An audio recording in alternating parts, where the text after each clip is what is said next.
handheld Xbox is releasing sooner than we thought. Big changes coming to YouTube, and AMD is doing the sad moves. Let's get into the hot news, everybody. I'm your Brett host. We're going to be going over the hottest tech news I can find on the internet while you enjoy your breakfast this Thursday, July 31st, 2025. We're going to start off with the reminder that yes, tomorrow we have our drawings for the PC giveaways over on our Twitch streams. Twitch.tv/UFD Tech. We've got a 5090 PC we're giving away. Twitch.tv/UFD Music. Got a 9070 XT PC we're giving away, and then we'll reset and there will be a new PC giveaway for the month of August. So you can go check us out over on those Twitch streams, or you can check us out on YouTube if you just want to watch us build a PC, because that's what we're going to be doing tomorrow. And I guess I'm doing something different in the middle of August, which is looking forward to the ROG Xbox Allies that are going to potentially be released on the 20th, because despite rumors previously indicating that we were getting a holiday launch, it now looks like, according to reports, that a Gamescom announcement is happening for these handhelds, and they will likely release on the 20th of August at the previously rumored price points of €599 for the non-X version and €899 for the X version, which, based on all of the evidence that is currently out there, should result in $599 US and $899 US because of taxes and import stuff, and it'll just wind up that they're the same number. So that's currently the report for the upcoming expected handheld that's also supposed to have a specialized version of Windows that will allow it to be more effective at gaming, which is kind of how it's getting the Xbox branding. It's not just Windows like it was on the regular ROG Ally, but it's slightly tweaked. It's Windows Plus, Windows 11 Extra is what is potentially happening. And if I, was maybe interested in going to Germany in order to check out Gamescom directly, I'd definitely be using today's video sponsor. Sims aren't just those little people in that game that people like to torture. They're the little cards and phones that make them, well, phones. Well, I guess actually now they're not even cards, they're eSIMs, like mail to email. One eSIM provider in particular, UBG, lets you stay connected in over 200 destinations, and they're sponsoring today's video. UBG is a no-commitment eSIM provider, and they're the only eSIM app that lets you recharge your plan without Wi-Fi or cellular connection. So just keeping this on your phone for your next trip is even a good first step. eSIMs are also better for travel than local SIMs because there's no risk of damage or the need to swap in and out. It's all just inside that magical metal and glass box in your pocket. Getting started is super easy. Just download the UBG app, make an account, choose your plan, and activate your eSIM.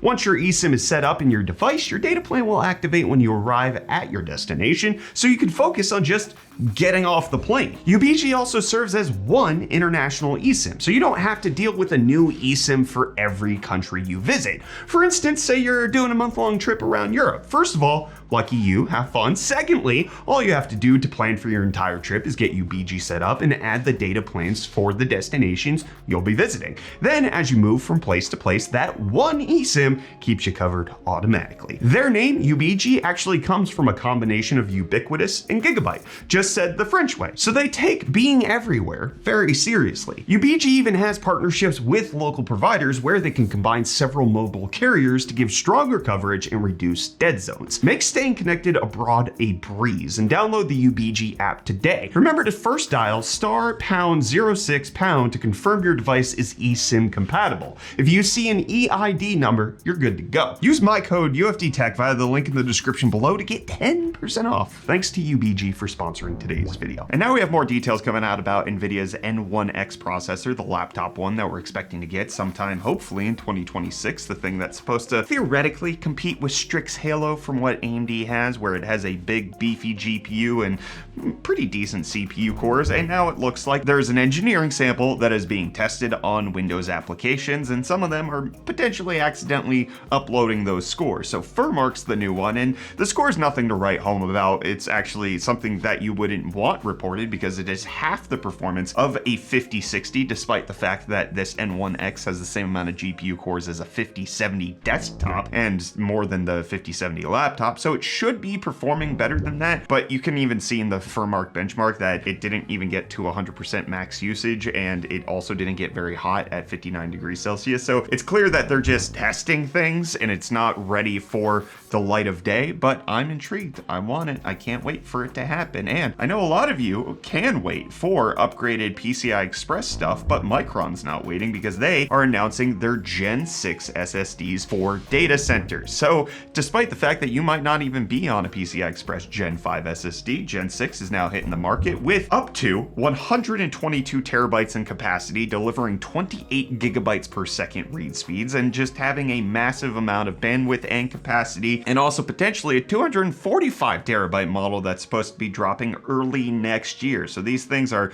beefy. Their write speeds are the same roughly as Gen 5 at 14,000, but the read speeds are definitely highly improved, and this is all for data center. This is not going to impact gaming whatsoever, but actually, as I've mentioned in previous episodes, I've been playing around with a little bit of workstation hardware. Got the RTX Pro 6000, and I've been moving massive files just because, you know, anything to do with LLMs, whether that's the actual model itself or various other things that you need to run it, those are massive files, and I've had to transfer them off of one drive to another because I don't have enough storage. Having fast SSDs has made that so quick. Multiple gigabytes per second. Look at that. And look at Reece, saving you money on tech products. Hello, welcome back to UFD Deals, bringing the hottest tech deals on the internet. And yes, my bunny is keeping me warm today. But hey, I'll jump into the deals for you guys real quick. Starting off with this Pixio PX249, which is a 24.5-inch 1080p 240Hz fast IPS gaming monitor for only $119.99, making it $80 off. But then next up, we have this Gigabyte B850 Gaming X Wi-Fi 6E AM5 ATX motherboard for only $135.99, making it $74 off. And then lastly, we have the Apple MacBook Air 13-inch M4 with 256 gigs of storage for only $799.99, making it $200 off. I have one of these. I use it every single day. It's my bread and butter laptop recommendation. And hey, them's the deals. You can find these and more linked in the video description down below. But until next time,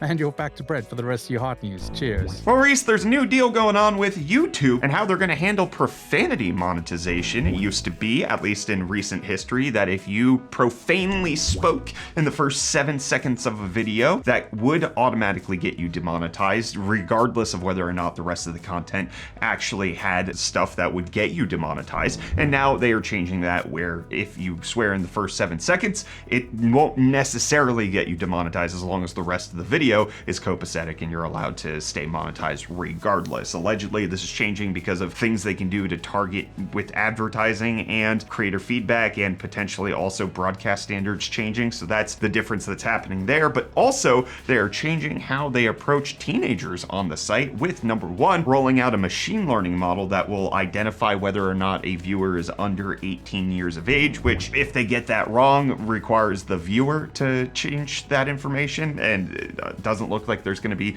super easy ways to fix that, but then also it's going to change how those users can interact with the site, such as disabling timeline in Google Maps, as well as YouTube digital well-being stuff, no targeted advertisement, etc., etc. And so there's a lot of uproar around these changes. Good stuff on the people wanted that swearing monetization rule changed, but now bad stuff on the you're going to tell me I'm the wrong age that I'm not actually at based on how I use my account. That doesn't seem appropriate. AI is known for getting things right 100% of the time, so there's no reason to worry. And if you want a new CPUs from AMD, there are reasons to worry, okay? Well, number one, first one, 9700F, non-integrated GPU, CPU coming out from AMD. It's being reported, as well as some Pro Series CPUs. It looks like there's a few that are coming out, 3 Pro Series CPUs, and the 9700F are expected to hit the market sometime soon because they're popping up in listings. But the more disappointing aspect, the thing that is actually what hurts my heart, is the fact that the APUs that are going to get released with the 9000 series aren't looking like they're going to be Strix point based, the things that have massive good graphics in them and have the latest Zen 5 cores, but rather they're looking to be a refresh of the 8000G APUs, which are totally fine and serviceable, but wouldn't be a massive leap forward with RDNA 3.5 graphics, but rather they're just going to be the same currently versus having any sort of upgrade in the near future. There is some expectation that the next generation would be the Strix point upgrade, the Ryzen 10,000, which they would release an APU on the 10,000 SKU, even if the Zen 6 CPUs would be Ryzen 11,000. So we're just gonna have to wait a little bit longer for better APUs to hit the market. It looks like this is just gonna be a refresh to satisfy that they have a new number coming out for OEMs and not necessarily going to impact the market in terms of performance, which makes me a bit bummed. I would like a Strix Point APU in a desktop, but I don't get one right now. I didn't report on this, but Corsair announced a new like little mini workstation kind of similar to the Framework desktop, not modular or repairable in that sense. I'm sure you can repair it, but it's like a mini AI plus 395 Max, whatever the heck the chip's called, in a nice little mini workstation. 128 gigabytes of RAM. It's a beautiful, small little system. Let's see if you guys were beautiful in last episode's comments. We got Handelo saying, just when I finally steeled myself to spending $800 on a 57-nut tie, the super announcement drops. Thanks, NVIDIA. Guess I'm waiting another 6 months. If you can wait 6 months to get another graphics card, yeah, I don't think you needed to get a 5070 Ti right now. But also, there's always something new around the corner. If you wait 6 months till January, we're going to be talking about something new that's coming in another 6 months. Then AMD's, 9075 XT refresh or whatever it would be. Like, it's just, there's always something new. It's very difficult to create a situation where you're not pulling the trigger and then having some slight buyer's remorse because there's something else that you could have potentially gotten. Then we got Gothron saying, grabbed a Pepsi, and this video showed up. Let's go. Product placement and comments now. I never thought I'd see the day. And then Sneaky Golem saying, please give me the giveaway PC. You could potentially win it. It's a random drawing based on a random algorithm that picks from the people who have entered. Everybody gets an entry for free. You don't even have to watch the stream. You just click the give me my ticket, and then we've had people win off of that free ticket before, so it could be you. I'm not guaranteeing it, guaranteeing nothing besides this episode's over. I'll see you back here for more of the hottest tech news at some point in the future.